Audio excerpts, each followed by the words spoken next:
നമസ്തേ. ആരാ നിങ്ങളൊക്കെ? എന്ത്? അല്ല, ഞാനാരാ? ഈ പണിക്കാരോ? യോ പണിക്കരെ. ഞാൻ പണിക്കരെ ഒന്ന് കാണാൻ വന്ന.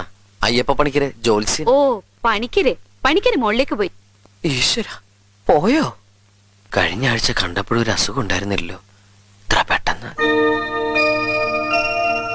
എപ്പോഴായിരുന്നു അന്ത്യം? അയ്യോ, പണിക്കര് മോളത്തെ നിലയിലേക്ക് മാറിയെന്നാ ഞാൻ പറഞ്ഞത്. ഓഹോ, അങ്ങനെയാണോ?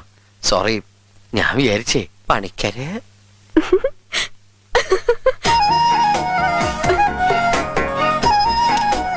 മുകളിലേക്കുള്ള വഴി ഏതാ? ഈ വരാന്തയിലൂടെ പിന്നാക്കം ചെല്ലുമ്പോ ഇടതുവശത്തേക്കുള്ള കോണി. ഈ നന്ദി ഞാൻ ഒരിക്കലും മറക്കില്ല.